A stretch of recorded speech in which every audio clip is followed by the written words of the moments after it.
Hello, I'm Raquel Richardson Thomas, and welcome. Every Wednesday, we'll be here and we'll be on IGTV. Today is Raquel's Business Motivational Mastermind. Every Wednesday, we will come on and we will have a topic, and we will talk about business and we'll talk about motivation. I'll share with you some of my personal experiences and my thought process behind business. As many of you already know, I'm an entrepreneur. I live and sleep business, even when it's not great, right? But I love it. So I'm super excited. Make sure you tune in. We're going to post this footage on IGTV on Wednesdays between 7 and 7:30, and it will air just for you. And we pray that it's a tool that you're able to use throughout your business, and if nothing else, you're motivated when you're done hanging out with us. Again, Raquel's Business Motivational Mastermind. Today we're going to talk about the elevator pitch and why it's so important. The elevator pitch is important to every business, and you have to be motivated when someone gives you an opportunity to tell them or for you to express exactly what you do. But before we jump into the elevator pitch and I give you my thought process behind the elevator pitch, and I'll help you formulate your elevator pitch, I want to start with a quote, and I will start with a quote before each mastermind, okay? So the quote today is by some amazing person. Someone wrote this, not me. What you lack in talent can be made up with desire, hustle, and given 110% all the time. Many of us don't do that, right? Many of us don't give 100% every day. We may fall at about 89% because we're not feeling well or because it's just a bad day. But the truth of the matter is, a lot can be made up. Talent is amazing, and all of us have a special gift and a special talent. But we can also make up for the lack of talent with working hard every single day and building on our craft. So what I'll say to you is, if there's a such thing as 110%, if you can go 110% every day, you will make up what you lack in talent. I believe that firmly. We post quotes nearly every day on the business Facebook page, which is Raquel M.R. Thomas MBA, and on our Instagram page, which is Raquel RT3. So if you go there, you'll find a bit of motivation, but today the quote is, and I'm going to read it one more time: what you lack in talent can be made up with desire, hustle, and given 110% all the time. I believe that. Write it down. Not sure who wrote it, but it's one of my favorite quotes. It's also on my social media. Moving on, elevator pitch. How many of you already have an elevator pitch? How many of you are comfortable with articulating exactly what you do for a living, or articulating your master plan, whatever that thing is that drives you, that makes you feel good, that you're very confident about? Are you able to stand in front of an investor and explain to them exactly who you are, what you do, and how does it solve a problem? Can you do that? And I'm gonna pause because I want you to think about it. Can you articulate exactly what you do, what you produce, what you want to provide to the world? Take a moment.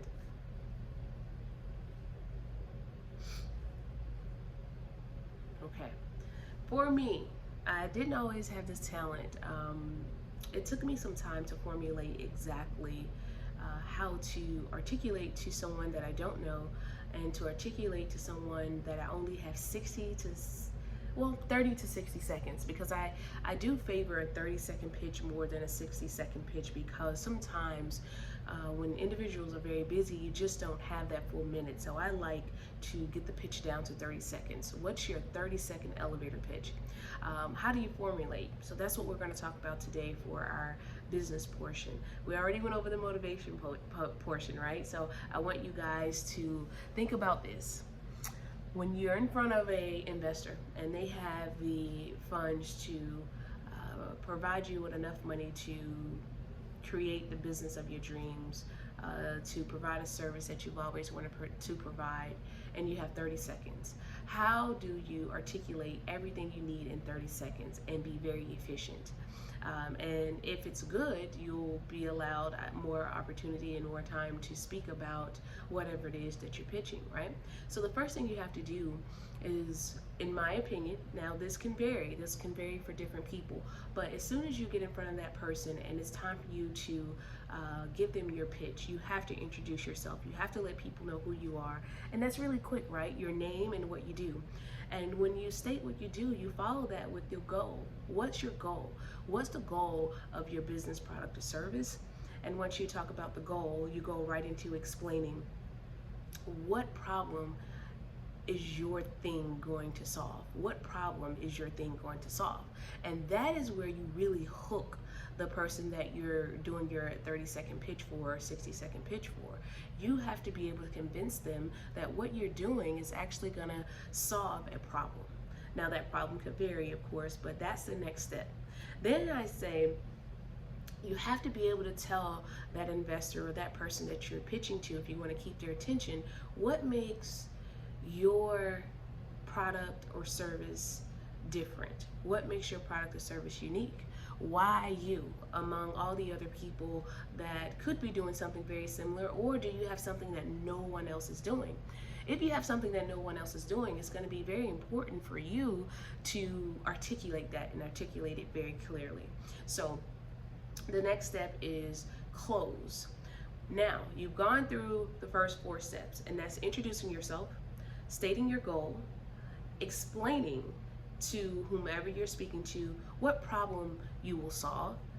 4th, what makes you unique and what makes you different. And 5th, you have to close out with asking a question, but I love to ask for the sell. So I would suggest to you, at the end of your elevator pitch, definitely ask a question, because asking a question will require someone to respond back to you. If you ask a closed-ended question, it's a statement. So it doesn't put the person listening to you in a position to respond. So always ask an open-ended question, which will allow whomever you're speaking to respond, right? But I love the idea of asking for the sell. So if I pitch to you one of my businesses, because I'm an entrepreneur and I have several businesses, and if I pitch to you one of my businesses, at the end of that pitch, I'm going to ask for the sell, whether that be for you to purchase a product or service, or whether that be for you to follow me on social media, or whether that be for you to join me for lunch so that we can talk in more detail about what it is that I do or what I'm trying to pitch to the individual. So 5 steps, so go over them again. Introduce yourself, state your goal, explain what problem you will solve, make sure you let them know what difference you will make, what makes your product and service unique, and then you close out with asking a question or asking for the sell. So elevator pitch in a nutshell.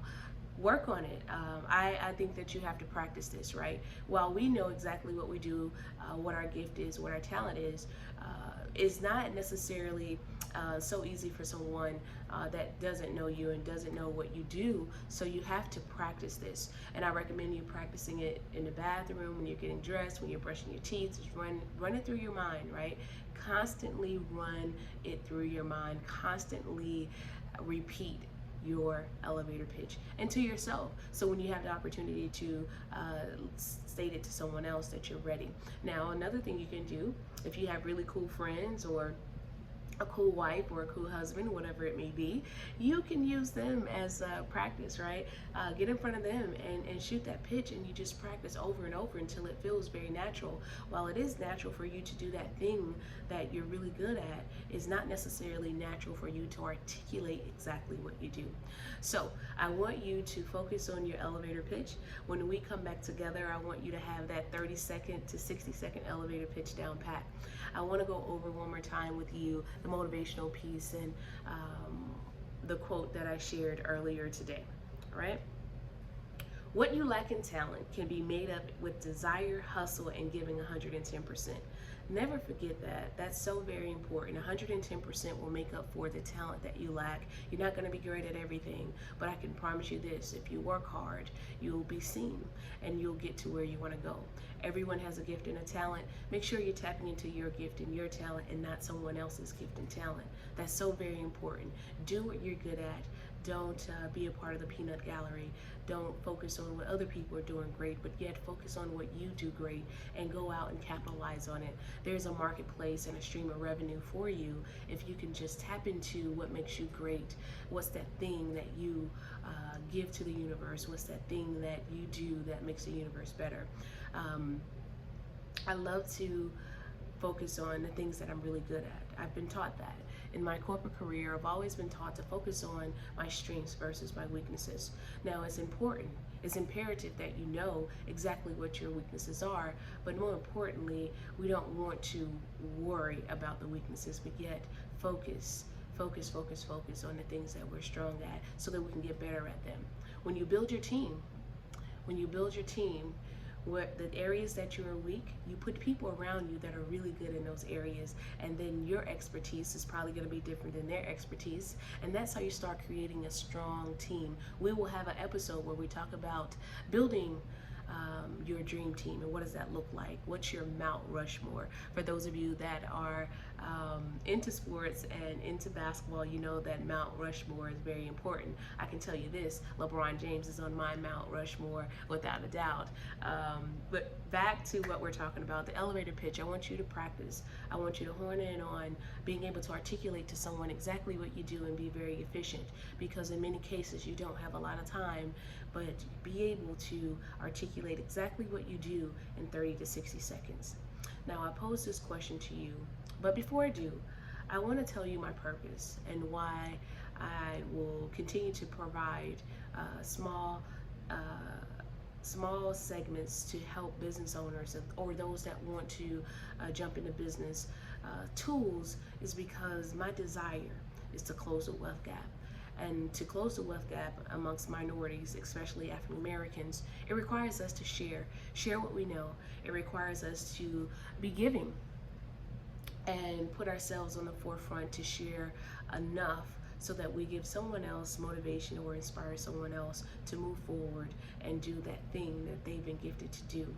But I'll say this, my purpose is to inspire 10,000 minorities and business owners to close the wealth gap. And I want to empower people through entrepreneurship. I believe that entrepreneurship is very important. It's a huge part of my legacy. My goal is to leave a legacy behind, and leave that legacy through our children. So my mission is to build people who build businesses, who build communities. And I'm going to say that again. My mission is to build people who build businesses, who build communities. And I want us to be able to build together. So as I build my tribe, and I pray that you are part of my tribe and you continue to listen in, and my tools are able to help you grow, we have to start building ourselves, building our businesses so that we can build stronger communities. Thank you so much for tuning in. My last question for you is, what would you do if you were not afraid? What would you do if you were not afraid? Think about that, and sometimes you're going to have to do it in fear. I can tell you this, God did not design fear. He did not design us to operate in fear. So if you're in a place where you are just afraid to move anyway. God did not create fear. He doesn't want us to be in fear. So I ask you again, what would you do if you were not afraid? I'm Raquel Richardson Thomas. Thank you so much for tuning in. This is Raquel's Business Motivational Mastermind, and we'll do this on Wednesdays. If you're not following me already, make sure you follow me on Instagram. Instagram is RaquelRT3. On Mondays, we have another live segment, and it's called Closing the Wealth Gap, Pain, Truth, and Money. And that's on Facebook. And if you want to follow me on Facebook, and I hope that you do, it's Raquel M.R. Thomas, MBA. Raquel M.R. Thomas, MBA on Facebook. Thank you so much. I'm Raquel Richardson Thomas, and I appreciate everything that you guys are doing out there. Keep working hard, keep doing great work, and I'll see you back here next Wednesday. Thank you so much. Thank you for joining us for Raquel's Business Motivational Mastermind.